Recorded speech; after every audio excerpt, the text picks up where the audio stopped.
Okay, thank you very much, Shanila.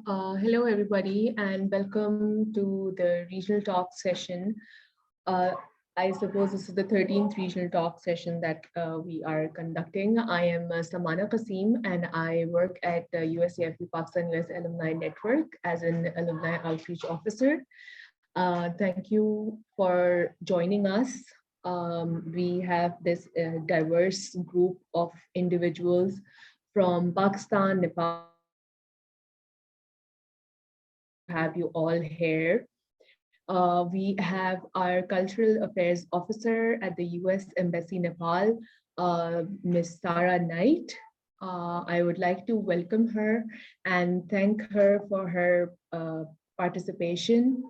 Uh, would, Sarah, can you hear us? Yes, I can. Hi, everyone. Hi. So we'd like to start with your remarks for the session, and then we are going to officially begin with the introductions. Sure thing. Hi, everyone. It's nice to see you. As Samana said, my name is Sarah Knight. I'm the Cultural Affairs Officer at U.S. Embassy in Nepal, based in Kathmandu. I'm really delighted by this regional initiative, and one of my favorite parts of my job is interacting with alumni, USG alumni, to see what they're working on now, what they're interested in, what they're talking about. So it's it's a very valuable thing for me, for Pakistan, for Bangladesh, and just in general. So thank you so much for this initiative, and thank you for inviting me. So you as alumni, you're a leader in your sector, and you can show the right approach, bring innovative tools to solve these challenges. So I'm aware that these regional initiatives have had previous discussions on important topics: air quality, digital commerce, gender-based violence. All of these are super important and timely topics for the region and for the world in general. So the Nepali alumni are congregating under Nepal-U.S. Alumni Network, NUSAN, and I've had the pleasure of meeting some of these active members, and they're incredible partners in our mission to support Nepal society. Today's theme, it's important for the United States and it's important for the world, as I think many of you are aware. It's important to recognize and celebrate Black excellence and Black history through iconic figures from Frederick Douglass, Sojourner Truth, Harriet Tubman, to Rosa Parks, Medgar Evers, Bayard Rustin, Marsha P. Johnson, John Lewis, the list goes on and on. And why is it important that we celebrate these figures? Because of their contributions to science, art, culture, politics, social justice, and their impact not only on the United States, not only on Black Americans and the African diaspora, but also their inspiration for marginalized groups around the world, the social justice movements around the world. One of our priorities at U.S. Embassy in Nepal and the State Department writ large is to advance diversity, equity, inclusion, and accessibility in concrete ways in the federal workforce and across our programs and our partnerships in countries that we have diplomatic relations.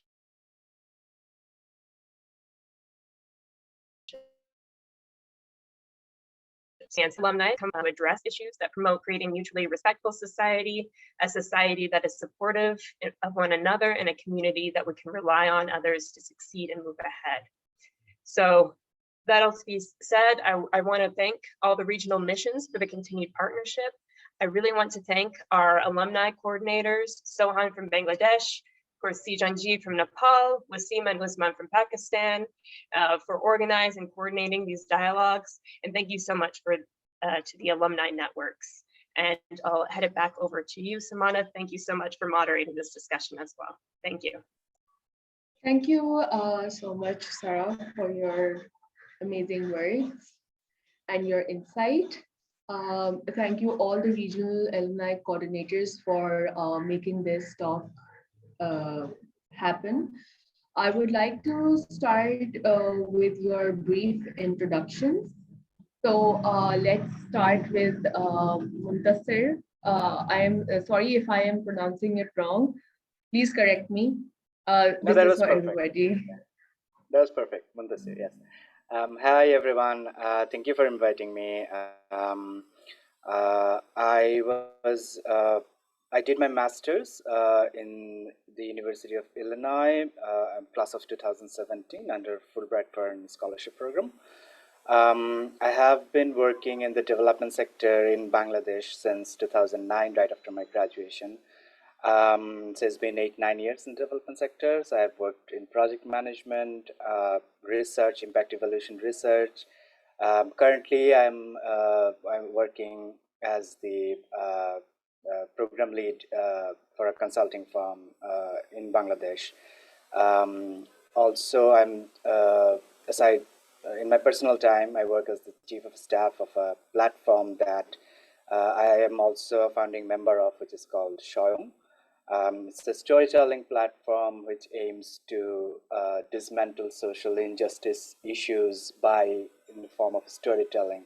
We see a lot of numbers in statistics in news reports and everywhere, but things don't really change that much. So while brainstorming, we thought we need to put faces to these stories, like not just a number would not have that much of an impact. So from that philosophy, Shoyong has been created, and we have so far 20 campaigns in more than 1 year of operation, and uh, is a group of 70-ish young volunteers. So yeah, so that's my brief introduction. Thank you. Thank you. So Varna, would you like to go next? Thank you so much, Samana. Hi, everyone. Good afternoon. My name is Swarna Amrakar. My name actually means golden, and my surname is in Nepali. My surname are coppersmith. So that is what I do. I am involved with my family business for past 20 years. I'm the fourth generation and the first woman to be actively involved with this business. So when we talk about metal business, it's like non-ferrous, copper, brass, and I work with raw materials, not with handicraft or finished goods. So besides that, I have a very small initiative with my sister, and it's called Dilkumari Goods. It's in the name of my grandmother, so it's actually a very small business where we are trying to preserve our grandmom's recipe of hair wellness, which is organic. And culturally, we as in South Asians are very inclined towards this kind of lifestyle. So we are trying to preserve her recipe, our family secret as well. We are making money out of it, I would like to say. Besides that, I am a active member of FNCCI, that is Federation of Lee's Chamber of Commerce and Industries. I am with the Startup Innovation Committee, which helps in the policy making of startups and how we can make it more comprehensive for new generation to work with. And also I am with Nusan. I'm the executive member, current executive member of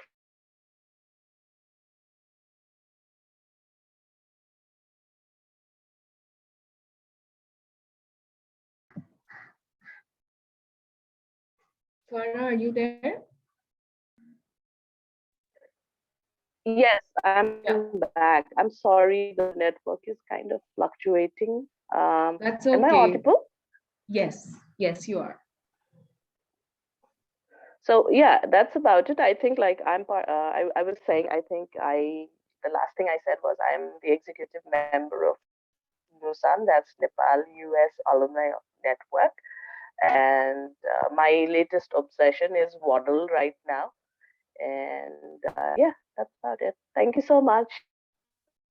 Wow, that was amazing. And thank you. Zahid, would you like to go next? Hello everyone, good afternoon. I'm Zahid. I'm Good from afternoon. basically I work for a television station from Dhaka, and along with this I have involvement in mental health activities in Bangladesh. I work for a mental health psychosocial platform called Moner Bondhu. In English, it's called Friends of Mind. So we are trying to engage young people from diverse background to make awareness on their mental health activities and their social rights. Basically, last 2 years, we find that during COVID, various kind of issues are faced by young people. So we are trying to highlight these issues. And along with this, I try to do some kinds of documentary things and filmmaking stuffs from Dhaka. It relates to cyber security and social awareness. So this is my task nowadays. And currently I work and I have some involvement in MPhil research of University of Dhaka. And I'm trying to find the social background and the social analytics of the Bangladeshi children, how screen times, social media impacts on their language development. So this is myself. And thank you for this opportunity. I would like to thank you, Son Khale from Dhaka. Thank you. Thank you so much, Zahid. Nadeem Saab, would you like to go next? Your mic is muted. Can you please unmute your mic? Yeah. Thank you. Am I audible now? Thank Yes, you. you Thank are. you so much. My name is Nadeem. I am an alumni of Fulbright 2009 and 10. I was there in Washington, D.C. from American University, Washington College of Law. I earned a master's degree in human rights and gender studies. And back home, this is what I do. I conduct trainings with the judges, with the police officers, and with the young bureaucrats in the area of human rights and gender. Besides that, I work for the prisoners' aid, those people who cannot afford litigation. So there are certain organizations which work in that area. Besides that, I conduct trainings for children. There is an organization which was established, the one of its kind in KP. This is an orphanage for kids, state-run orphanage for the kids. Additionally, I conduct trainings. I conduct trainings for the police department, for the judges, and for the bureaucrats. But my basic is I'm an academician. I teach at the University of Peshawar as assistant professor, and I teach human rights and gender. This is what I am. Thank you so much. Puspa Sharma, would you like to go next? I hope I pronounced it correctly. Yes, you did. Thank you so much. Thank you. Hello, everyone. Good afternoon from Kathmandu. My name is Puspa Sharma. Sorry about my voice. I'm also recovering. Until recently, I was executive director at South Asia Watch and Trade Economics and Environment. It's a think tank based in Kathmandu. So we used to work on the trade and development issues, and that's practically what I also do at the national level in Nepal, as well as a regional, Secretariat of Regional Network in 5 South Asian countries. So we have a number of organizations in 5 South Asian countries. They used to be our partners and members. So we used to work in collaboration with them. So my area of work, as I said, is trade development, food security issues. We have done some policy research and policy advice works for the government of Nepal as well. Recently, I was a consultant in preparing Nepal's trade logistics development policy. And we do also, and not we do, I mean, now I have to say I do, as a freelancer that I'm working currently, doing some independent policy works related to Nepal's exports, imports, and stuff like that. So I was a Fulbright grantee. Year 2007, 2009, I went to University of Denver in Colorado. I did my master's in global finance, trade, economic integration. I did my master's in economics from Nepal, Tribhuvan University back in 2002. And I also did my PhD in public policy from the Australian National University about 3 years ago. So that's me. Thank you. Thank you so much. Shireen, would you like to go next? Hey, everyone. A very good afternoon to all of you.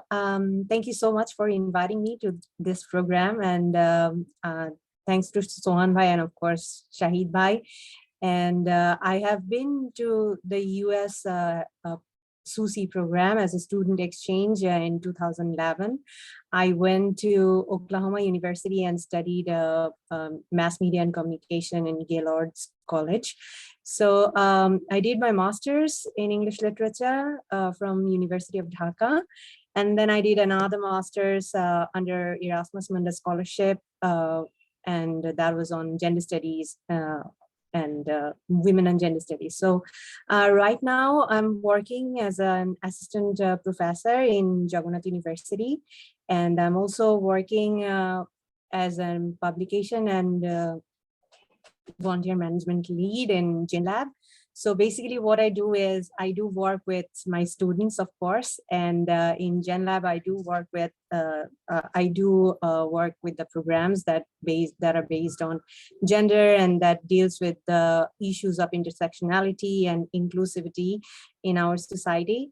So what my point of view for this Black History Month is that, you know, that Sarah was talking about that this sort of celebration and this sort of recognition make all of us aware of what about our history and about how everything is really connected to each other. I mean, this is celebrated in the US, but then again, being here in South Asian society, we are also, you know, connected with that same thread, not probably in the same moment and the same time, but then again, at the same, you know, trajectory, and the spectrum is different, but the idea and the theme is sort of same. So yeah, thank you so much for having me, and a wonderful crowd and many beautiful works. So yeah, I'm looking forward to it. Thank you. Thank you so much. Smriti, would you like to go next, please? Thanks, Samana. So I would like to introduce myself in a little bit of a different way. So first, by asking two questions. How old will you be in 2050? And are you spending quality time with your elders? So the UN informs by 2050, 1 in 6 people globally will be above the age of 65 years. The WHO Global Disability Action Plan informs disability experiences will continually increase because people are living longer with health conditions such as dementia, mobility issues, etc. My experience has found that in urban settings, elders are vulnerable to being isolated, being lonely, while in a rural village, locked up in bathrooms to die. To address injustice of the disability and aging population, I've developed an organizational scheme and led projects. So good afternoon. My name is Samriti Rana, a disability and social inclusion specialist. I'm currently with the International Committee of Red Cross in Nepal, ICRC, and I volunteer as an advisor to Bihani Social Venture. Disability can happen to anyone, and aging is inevitable. We all must take time to prepare for an inclusive society where we want to age in with dignity. Thank you. Thank you so much for this wonderful introduction. Mevish, would you like to go next?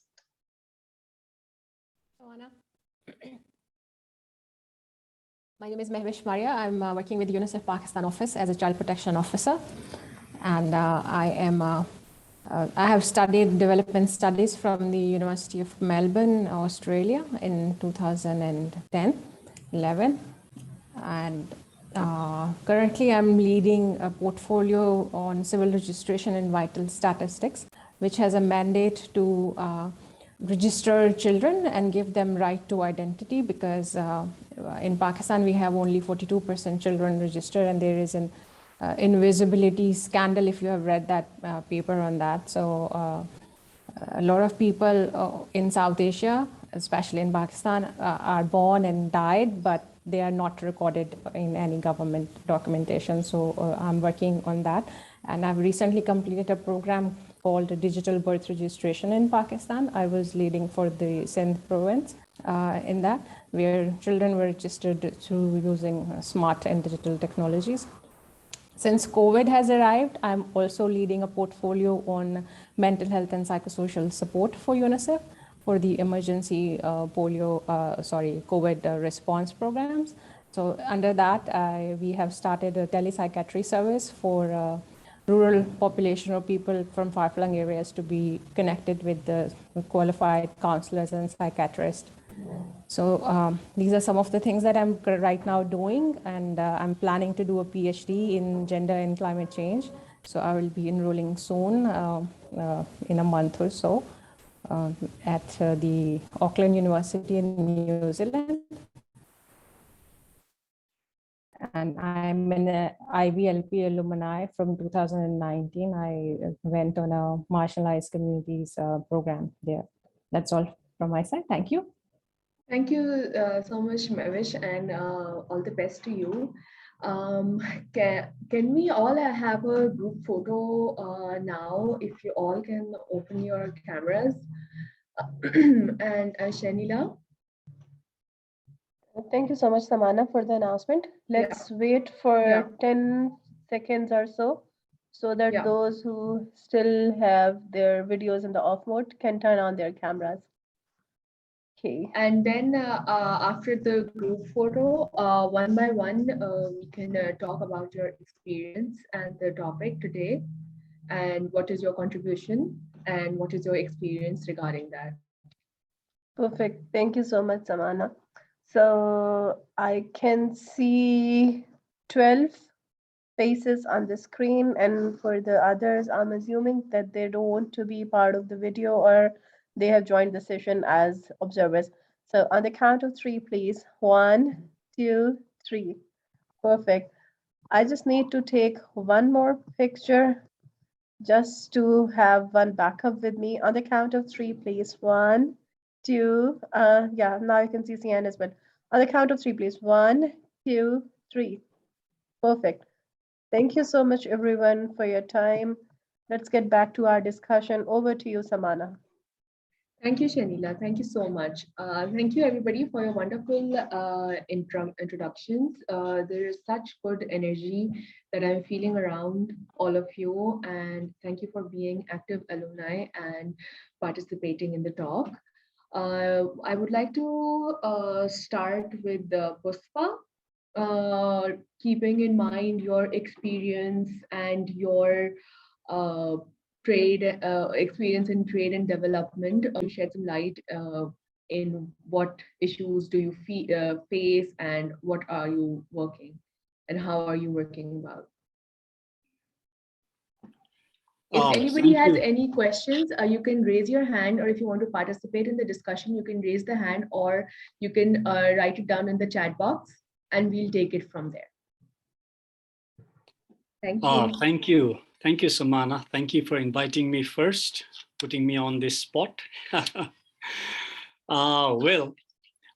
I was looking at this event upon my dear friend Season's invitation about Black History Month and what could be the lessons for South Asia, I was trying to think about it from the perspective of my area of work itself. And if I have understood it correct, Black History Month is about, as Sarah also said in the beginning in her opening remarks, that it is about celebrating the contributions of people of color as well. So that is an inspiration to many, right?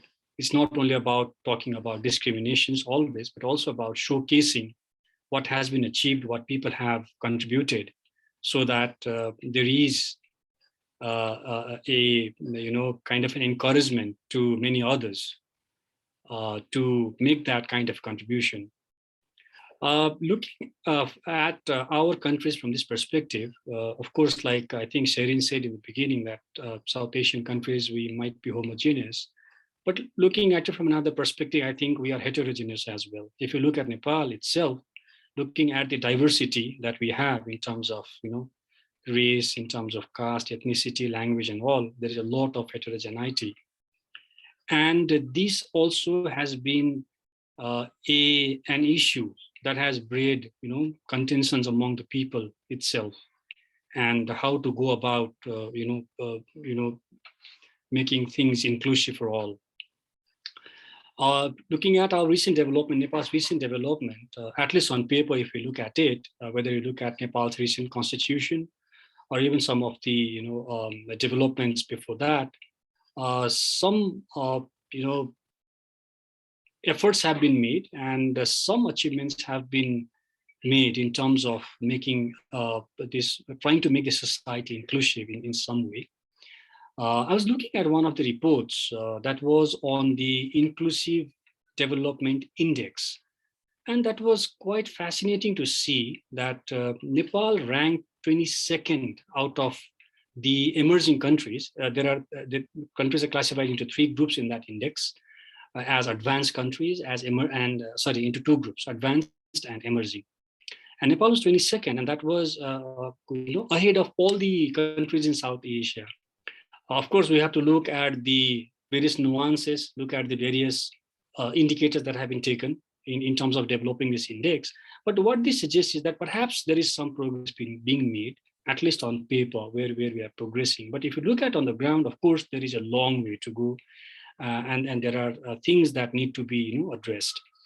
And this is not only the case of Nepal, especially when we are talking of the trade and development sector. And when we talk about trade and development, we have to go ahead of that and think about economics.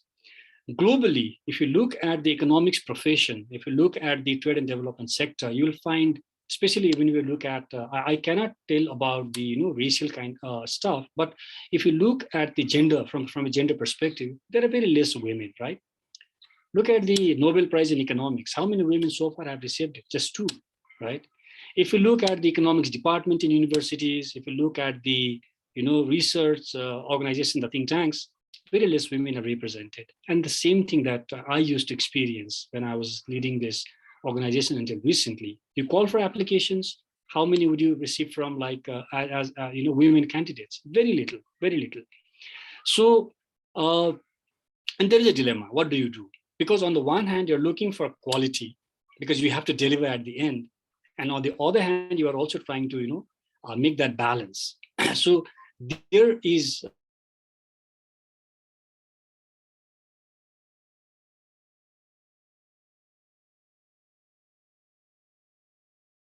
at somewhat at the junior level, because then there is enough, prospect to grow, the prospect to groom.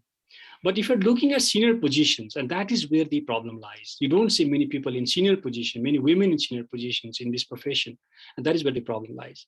So drawing from the Black History Month, what I think is that it's not that there have not been women, there have not been people from the marginalized community, from the vulnerable community who have been into this profession. There have been many in the past, but perhaps we have not been able to showcase their contribution.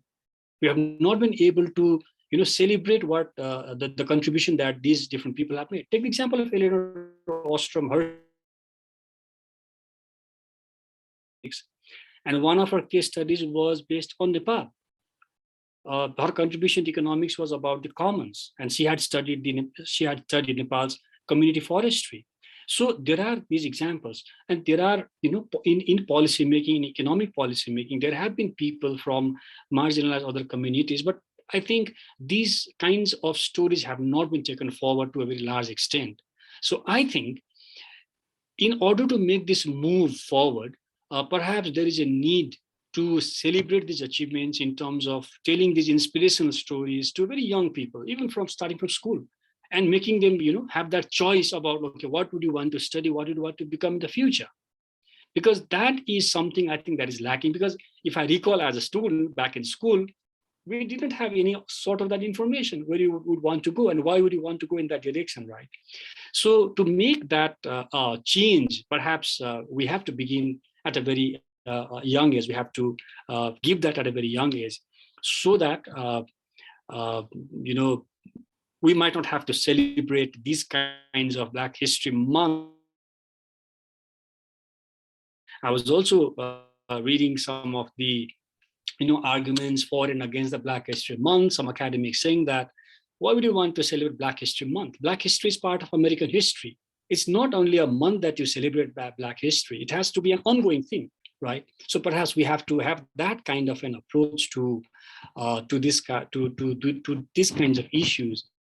And to begin that would be perhaps feeding that into young people from very young age. So these are some of my initial thoughts in terms of where I come from and what I have experienced so far. Let me stop here, and I'll be happy to join the discussion later. Thank you.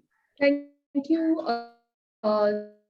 so much, Puspa. Keeping in mind Shireen's experience working with the youth and everything, would you like to start or add and give your perspective? Sure. Thanks, Samana. So what Pushpa was saying, and I could relate so much to it. And I guess thanks. That was really nice choice. So I can build on to what he just said. So he was talking a lot about the initial process of learning. And since I'm teaching in a university, so when I do what I do meet in my class is these are the people who are sort of mature learners. So what happens is that the same I do also in every day in my class, I do also face the same problem, because as kids or when they were like really young in the schools and high schools, we do not have that that approach of inclusivity, particularly in our curriculum, to be very honest, in Bangladesh. So what they have, they just have a very generalized idea about a lot of things from here and there. And when we start in our graduate study level, and you need to think critically and you need to think deeper, you cannot just stay in the surface level. So what I try to do with my students is that the process of unlearning as well, from learning to unlearning as well, because a lot of things they need to unlearn first in order to learn the new things, because some of them are some of the learnings usually are conflictive of what they had learned before. So when I say something, and in most of the cases, because I teach in a public university, we have a variety pool of students. They are coming from different background. They're coming from middle class, they're coming from rural area who are really working class and agrarian families. We also have students from upper class as well. But then again, this is a mixture of people. And when I start teaching in classroom, I have to keep that, I always have to keep that in my mind. So some of the things when I teach in the class, that becomes shocking to them. And that's where, when it becomes shocking and it clashes with their previous knowledge, it clashes with their previous studies, they start questioning and they start challenging. And that's where I guess that's what our job as a faculty or our job as an academician is, that, just hit them hard and make them aware that along with the process of learning, there is a process of unlearning as well. And in terms of Black History Month, what I was saying before as well, that the concept of intersectionality and the concept of inclusivity, they both are connected and they are so ingrained in our culture, but we never appreciate that. We say some generalized thing and vague terms and everything, and when we acknowledging these things, I guess we start going deeper into the concept of these ideas. And another thing what Pushpa said, I really appreciate for him to bring in that concept, is that some of the people in academia, they are saying that why only 1 month, we need to celebrate it we need to celebrate it in equal basis or something like that. But then again, we also have to understand the concept of equity. So we are only talking about equality. So if we think about equity, then this is the concept of equity makes the necessity of celebrating Black History Month, because from this sort of recognition and from this sort of celebration throughout the year, people get to know about it. Because usually prior to this era, or maybe, the decade or something like that, we used to, I read it in my textbook that Christopher Columbus was a hero. Well, he was not a hero. So all these things these things and people start talking about it right now, or and not right now, from a very long period. But then again, these things are coming to us, coming to the mass people, reaching to mass people throughout the social media. It's thanks to the social media because people are not talking about it. So while we are dealing with this, the celebration of Black History Month and the recognition of the people who, who sacrificed everything,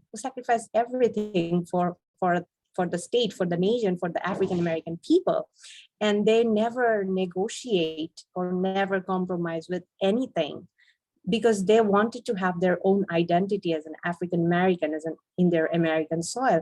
So I guess all these stories of Harriet Tubman, stories of Rosa Parks, all these stories can teach us a lot in this society as well, in this period as well. So I guess I would be stopping there.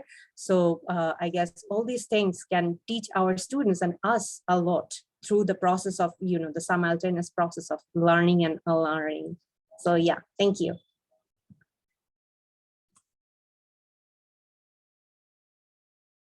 Thank you so much, Shireen. Who would like to go next? This is now an open question. I would like to talk about it. Sure, sure. Please. Why the question as to why do we celebrate the Black History Month? Because I believe that as long as there is discrimination, we would be celebrating it. As long as there is this feeling that we are the slaves of our desires, as long as there is this feeling of dictatorial regimes, as long as there is this sense of inequality prevailing in our societies, I believe that we need to celebrate the Black History Month. Let me narrate a story. There was this lady, her name was Harriet, and when slavery was on the peak in the United States of America, there is around 1800 somewhere. There was a lady, her name was Harriet. There is a famous quotation about her. She had established an organization which used to rescue the slaves and which used to assist them in winning their independence, in running away or gaining their independence against their masters. One day somebody asked Harriet that what is the most difficult stage when you assist a slave to run away? Her answer was really shocking. And the answer was that the most difficult stage is to convince that person that you are a free man and you can be a free man. You're not born as a slave. We all have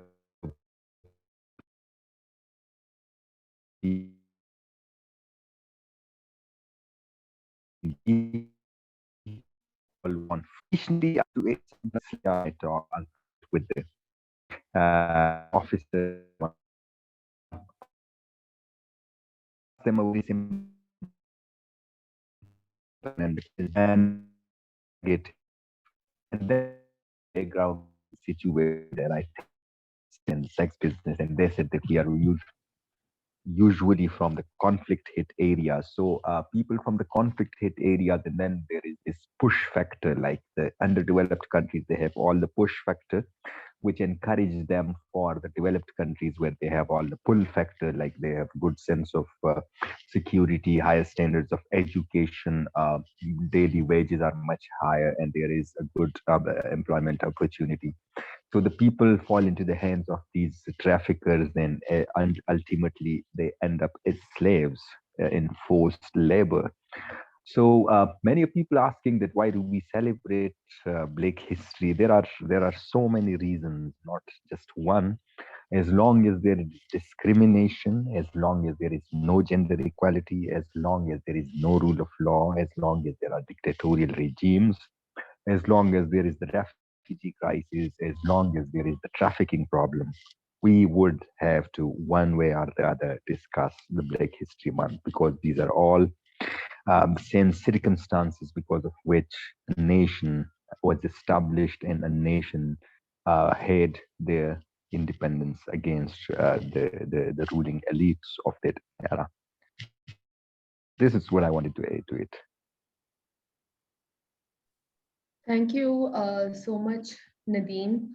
Smriti, would you like to go next? Yeah, sure, Samana. Thank you. Yeah, so, you know, linking to the Black History Month, I will focus on the injustices that exist today, as some of the participants have mentioned, in various forms. So,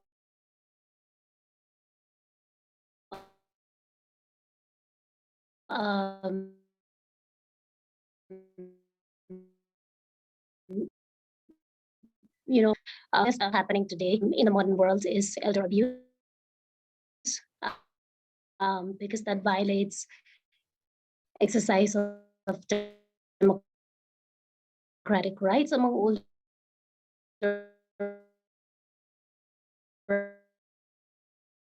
adults in Nepal. Also, no ways you really behavior. So, two ways you can respond to this. I also want you to think, what would you have done, right?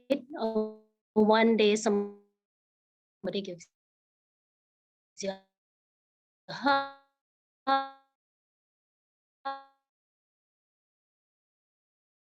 and